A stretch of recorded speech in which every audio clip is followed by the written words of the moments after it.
मेरे साथ नहीं रहोगी तो किसके साथ रहोगी? सुनो, अपनी ये 2 कौड़ी का लॉजिक ना अपनी जेब में रखो।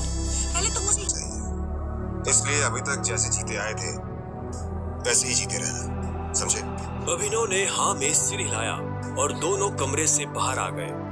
इधर अनन्या चिंता भरी निगाहों से उस कमरे के दरवाजे को देख रही थी जिसमें अभिनव और अकरम थे। वो ये जानने के लिए बेताब थी कि उन दोनों के बीच अंदर क्या बात हो रही थी और अभिनव को आने में इतनी देर क्यों लग रही थी। लगता है आज अभिनव अपनी दवा चखेगा। ऐसे कितने दुख की बात है ना, शादी के बाद बेचारा ऐश करने से पहले ही मर जाएगा। ये सुन अनन्या को झटका लगा। वो जानती थी कि अकरम के लिए किसी को मारना कोई बड़ी बात नहीं थी। अकरम सर जैसे गटर के चूहों को बर्दाश्त नहीं करते हैं, साफ कर देते हैं। देखना ये भी नहीं बचेगा। इसे कहते हैं शादी करके मर गया, वो बात सच हो जाएगी। अनन्या को ये सुनकर बुरा लगा। कोई इंसान किसी दूसरे इंसान की मौत पर खुश कैसे हो सकता था? प्लीज एटलीस्ट उसके बारे में इस तरह से बात तो मत करो। तो कैसी बातें करें? जिसके जैसे लक्षण होते हैं ना, उसके बारे में वैसी ही बातें होंगी। देवेन सही कह रही है, बिल्कुल ठीक कह रही हो। हमें उसके बारे में ऐसी बात नहीं करनी चाहिए। वैसे भी मेरे दादाजी ने कहा था कि मरे हुए लोगों के बारे में ना गलत बात नहीं करनी चाहिए।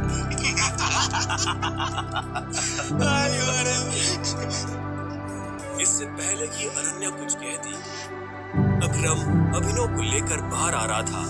अभिनव के बदन पर एक छोटी सी खरोच भी नजर नहीं आ रही थी। जब देवेन और सनी ने ये देखा तो उनका मुंह हैरानी के मारे खुला का खुला रह गया।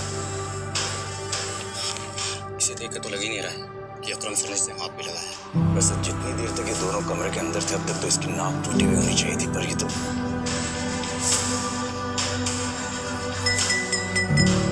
लेडीज एंड जेंटलमैन, मैं आप सबको किसी से मिलवाना चाहता हूँ। ये अभिनव, मेरे सबसे पुराने ड्राइवर का बेटा, मेरे लिए बहुत अजीज है। अकरम ने जैसे ही अभिनव का सबसे परिचय करवाया तो देवेन और सनी खुश हो गए, लेकिन अनन्या को ये सुनकर झटका लगा। Enjoy the party please. इतने में अकरम ने कहा और अभिनव को अकेला छोड़ बाकी लोगों से मिलने के लिए निकल गया।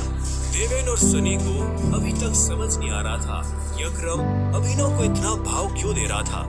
अभिनव को इस बात से कोई लेना देना नहीं था कि सनी और देवेन उसके बारे में क्या सोच रहे थे।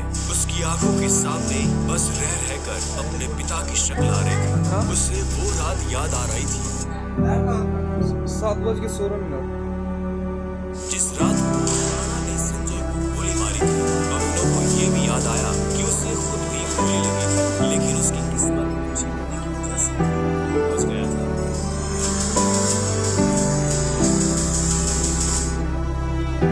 मुझे नहीं लगा था कि तुम अपने पैरों पर बाहर भी आ पाओगे। अच्छा, तुम्हें मेरी इतनी चिंता हो रही थी? ओ प्लीज, मुझे चिंता नहीं हो रही थी, बस तुम्हें तो अपनी चिंता होनी चाहिए ना। अगर जिंदा रहना चाहते हो तो थोड़ा बच कर रहो।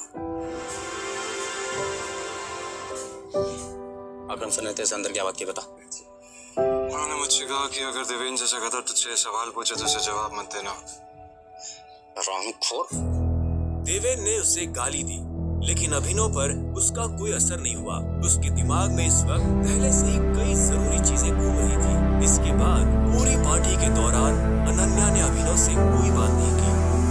मेरा घर यहाँ से पास में है, वहीं तुमने सोच भी कैसे किया? मैं तुम्हारे साथ तुम्हारे घर आ रही हूँ। तुम्हारी हालत ऐसी है तो पता नहीं तुम्हारी घर की हालत कैसी है। तुम मेरी पत्नी हो, तुमसे पूछना चाहता हूँ। अच्छी बात है, लेकिन मैं तुम्हारे साथ तुम्हारे घर रहने नहीं आ रही हूँ। मैं अपने घर जा रही हूँ, ठीक है? और अगर इन फ्यूचर मजबूरी भी रहेगा तो मैं तुम्हारे साथ तुम्हारे घर में नहीं आऊंगी, तुम मेरे घर रहने आओगे, एक नौकर की तरह, समझे? अभिनव ने पहले उसे देखा और फिर अपनी उंगली में पहनी हुई उस अंगूठी को देखने लगा। अगर आज वो अंगूठी नहीं होती तो पता नहीं उसका क्या होता।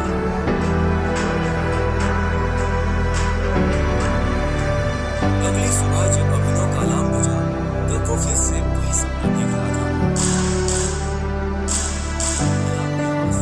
वो झटके पर बैठ गया। उसने उठते ही मन ही मन सबसे पहले अकरम को धन्यवाद दिया, जिसने उसके पिता की कंपनी को इतने सालों बाद भी जिंदा रखा। लेकिन साथ ही उसे अपने पिता को खोने का मलाल भी था। इसी ख्याल के साथ अभिनव बिस्तर से था और अपने काम पर जाने के लिए तैयार होने लगा। अकरम के हिसाब से उसकी डिलीवरी बॉय की जॉब उसे अपनी पहचान छुपाने में काफी मदद कर सकती थी। अभिनव ने अपनी जेब में अकरम का दिया हुआ चेक डाला और घर से निकल गया। 1 घंटे बाद जब वो अपनी बाइक से ऑफिस आया, कॉरिडोर में चलने लगा तो उसे पीछे से आवाज आई, डिलीवरी बॉय। यह आवाज उसके साथ काम करने वाले हरीश की थी। उसे ऑफिस में अपना काम करने की नहीं, अभिनव को चिढ़ाने की तनख्वाह मिलती थी। क्या हुआ, कुछ काम है? मुझे देर हो रही है। हाँ, अबे तुझे किस मीटिंग में जाना है? बॉस तुझे बुला रहा है। और भाई कल तो कहाँ चला गया था बिना बताए? अपने बाप की बारात में गया था क्या?